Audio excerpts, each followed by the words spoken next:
쓰레기 재활용 잘하고 계신가요? 쓰레기만 잘 버려도 지구를 살리는 데 도움이 됩니다.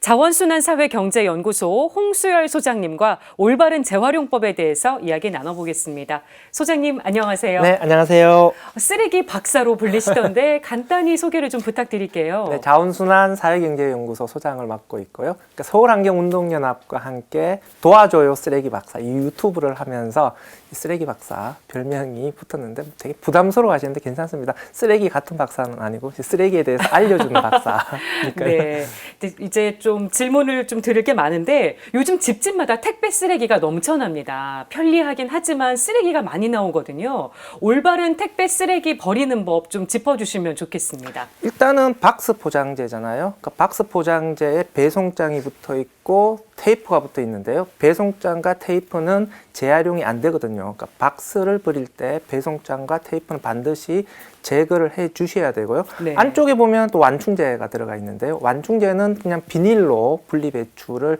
해 주시면 되고, 요즘 또 냉동식품을 배송하면서 보냉 상자를 쓰기도 하는데요. 그렇죠. 안쪽에 그 알루미늄 은박이 붙어 있는데요. 재활용을 방해해요. 따라서 박스에서 알루미늄 은박은 반드시 제거를 하셔야 되고요. 다음에 또 그 아이스팩이 들어가 있는 경우도 있는데, 아이스팩은 그러니까 재사용을 하는 곳이 있는데요. 재사용을 하는 곳은 그냥 재사용하는 곳으로 배출하시면 되고, 재사용을 하지 않을 경우에는 통째로 종량제 봉투로 버리셔야 되고, 안쪽에 그 말랑말랑한 젤이 들어가 있는데 이게 플라스틱이거든요. 그래서 절대 변기로는 버리시면 안 됩니다. 아, 그렇군요. 네, 다 참고를 하시면 좋겠습니다.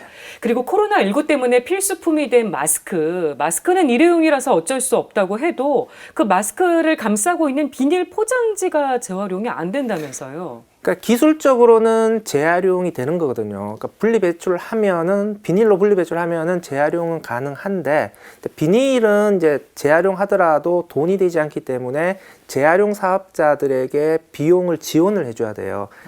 생산자들이 비용을 지원해 주는데, 마스크 비닐 포장재의 경우에는 마스크 생산자들이 재활용 비용을 부담하는 대상에서 제외되어 있어요. 그렇군요. 아, 이거 모르시는 분들 많으셨을 겁니다. 네, 법의 사각지대죠. 아, 안타깝습니다. 그리고 아직도 계란 껍질을 음식물 쓰레기로 알고 계신 분들이 많습니다. 저도 자주 보게 되는데 음식물 쓰레기 버리는 법도 좀 알려주세요. 조금 이게 혼란이 저는 많다라고 생각을 해요. 그러니까 공식 지침과 저는 좀 생각이 다른 것도 많은데, 지금 음식물 쓰레기냐 아니냐라고 하는 것을 판단하는 기준은 2005년도에 정해졌거든요. 가축이 먹을 수 있으면 음식물 쓰레기, 네. 가축이 먹을 수 없으면 일반 쓰레기, 이렇게 이제 구분을 한 건데, 퇴비로 만드는 경우에는 또 사실 상관은 없거든요. 계란 껍질이라든지 이런 것들은 퇴비 만들 때는 크게 문제가 없으니까 또 네. 음식물 쓰레기 버려도 되는 거거든요. 그러니까 음식물 쓰레기를 어떻게 재활용하느냐에 따라서 그 기준이 달라질 수가 있는데, 현재 어쨌든 공식 지침은 가축이 먹을 수 없는 것들은 음식물 쓰레기가 아니다, 이렇게 되는 거죠. 그러니까 계란 껍질은 말할 것도 없고 조개 껍데기 이런 것도 안 되는 조개 거죠. 껍질도 마찬가지고 뼈 종류도 마찬가지고, 뭐 양파 껍질이라든지 아니면 고추 안에 들어간 씨라든지 이런 것들도 다 음식물 쓰레기가 아니다라고 얘기를 하고 있는데, 사실은 이렇게 세세하게 우리 소비자들이 지킬 수 있느냐라고 하는 것이 문제고요. 저는 개인적으로 이렇게 소비자들에게 분리 배출을 복잡하게 하는 것은 좀 문제가 있다라고 생각을 해요. 네. 조금 더 소비자가 직관적으로 이해를 했을 때 쉽게, 아, 이것은 음식물 쓰레기구나, 아니구나, 이해할 수 있어야 된다고 생각하고, 우리가 먹으면서 발생되는 건 다 음식물 쓰레기로 보는 게 맞죠. 네, 아직도 헛갈리는 부분이 많아서 조금 더 참고해야 될 게 많은 것 같습니다. 그리고 4월부터 카페와 식당에서 일회용품 사용이 금지가 됐는데 지금도 일회용 컵 사용되는 걸 많이 목격하게 되거든요. 지금 이런 상황 어떻게 보시는지도 궁금해요. 그러니까 정확하게 말하면 일회용 플라스틱 컵은 사용이 금지되는 거고요. 종이컵은 사용이 아직까지는 허용이 되고요. 종이컵은 11월 24일부터 사용이 금지가 되는 건데요. 네. 일단 플라스틱 컵은 매장 내에서 이제 코로나와 관계없이 사용이 금지되는 것인데, 네. 이제 전국에 일시적으로 동네 카페들까지 다 규제 대상이 되는 거거든요. 그러다 보니 이제 아직 홍보가 덜 덜 되었으니까 이제 혼란이 발생하는 거죠. 그래서 정확하게 말하면 법률은 시행이 되는 거죠. 대신 지자체가 단속을 유예하겠다. 그러니까 과태료 부과하는 것을 유예하겠다라고 하는 건데 환경부가 그럼 언제까지 유예해 줄 거냐? 네. 이걸 안 정해줬어요. 그러니까 도대체 이게 언제까지 이거를 그러니까 이중 상태, 법은 시행되지만 단속을 하지 않는 이런 어정쩡한 상황이 지속될 거냐? 그러니까 카페들 입장에서는 이거 하겠다는 거냐 말겠다는 거냐? 그러면 하겠다 그러면은 다회용 컵을 지금 사야 되거든요. 네. 그런데 안 하면 또 다회용 컵을 산 게 또 처치곤란이잖아요.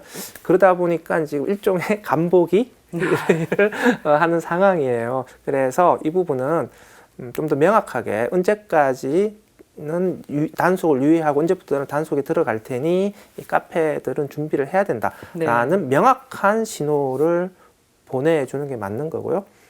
지금 이 부분과 관련해서는 그 인수위가 정리해 주는 게 맞아요. 네, 새 정부가 출범을 곧 하니까요. 네, 그러니까 지금 환경부도 새 정부 눈치를 보느라고 지금 좀 어정쩡한 태도를 취하고 있는 거거든요.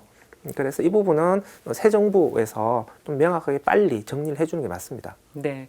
그리고 선거 때마다 뭐 현수막, 벽보, 또 쓰레기가 많이 발생합니다. 곧 있으면 지방선거가 치러지는데 이 선거 쓰레기 줄일 수 있는 방법 없을까요? 일단은 법을 개정해야 돼요. 법이 개정되어 있지 않는 상황에서는 어쨌든 후보들이 서로 경쟁하는데 누가 서로 난 홍보를 덜 할 거야. 이렇게 하지는 않을 거잖아요. 네. 그러다 보니까 너도 나도 현수막을 법에서 정해준 대로 한 동네마다 2개씩 그럴 수밖에 없는 것이고 공보물도 집집마다 지금 다 배송을 해주는 거거든요. 그러니까 책자를 찍어낼 수밖에 없는 거죠. 네. 이런 부분에 대해서 법을 개정해서 아예 현수막은 사용을 줄여라. 저는 뭐 이상적으로는 현수막을 사용하지 않고 온라인 선거로 가는 게 맞다라고 생각을 해요. 그리고 지금 선거 공보물은 선관위에서 집집마다 의무 배송이에요. 네. 받기 싫은 사람도 지금 보내주니까 받아야 되고 봉투도 뜯지 않은 상태로 쓰레기로 버려버리거든요. 최소한 거부권이라도 달라는 거죠. 나는 그냥 온라인으로 볼 테니 차라리 후보들의 온라인 그 공약을 볼 수 있는 링크를 보내달라. 대신에 책자는 보내주지 않아도 됩니다. 이렇게 최소한 거부권이라도 줘서 불필요한 선거 공보물 좀 덜 찍자. 이게 다 종이라서 재활용이 되더라도 어차피 다 쓰레기거든요. 그게 에너지가 엄청나게 많이 들어가는 거니까 네. 안 찍는 게 좋은 거죠. 네. 이 선거 과정에서도 조금만 더 신경을 쓰면 쓰레기를 얼마든지 줄일 수 있을 것 같습니다. 네. 네. 그리고 다음 주면 이제 새 정부가 출범합니다. 환경 문제와 관련해서 새 정부에 전달하고 싶은 말씀이 있으실까요? 일단은 방향성이 없는 게 문제라고 생각해요. 무엇을 하겠다라고 하는 것을 얘기를 안 해주고 있어요. 네. 그러니까 지금 앞으로 그러니까 쓰레기 문제가 계속 심각해질 거고 수도권 지역의 경우에는 2026년부터 매립을 할 수가 없어요, 법으로. 네. 그러면 쓰레기를 계속 줄이고 재활용을 늘려야 되거든요. 그러면 쓰레기 관련된 규제가 강화될 수밖에 없어요. 근데 쓰레기 관련된 규제를 강화하게 되면은 규제에 대한 반발이 일어날 거다. 대표적인 게 일회용품이거든요. 일회용품에 대한 규제는 앞으로 강화될 수밖에 없고 일회용품을 쓰는 그 사업자들, 카페 주인들, 음식점 주인들은 계속 여기에 대해서 반발을 할 수밖에 없습니다. 그런데 갈 수밖에 없잖아요. 네. 이 부분은 정치에서 리더십으로 풀어줘야 되는 거죠. 그래서 국민들에게 양해를 구하고 이렇게 갈 수밖에 없으니 조금 더 우리도 준비합시다. 이런 명확한 방향성을 보여줘야 문제가 해결되는 것인데 지금은 뭘 하겠다는 건지 그 친기업 그러니까 기업 프렌들리로 가서 규제를 완화시켜 주겠다는 것인지 이런 것들이 그러니까 메시지가 명확하지 않으니까 사람들이 기대를 하게 되고 네. 기대를 하게 되면 나중에 규제 강화가 더 힘들어져요. 그래서 처음 출발할 때부터 조금 더 방향성을 명확하게 네. 대신에 강화하겠다 규제를 이런 내용들을 보여주는 게 필요하다고 생각합니다. 네, 새 정부가 꼭 명심했으면 좋겠습니다. 네. 지금까지 자원순환사회경제연구소 홍수열 소장님과 이야기 나눠봤습니다. 오늘 말씀 고맙습니다. 네, 감사합니다.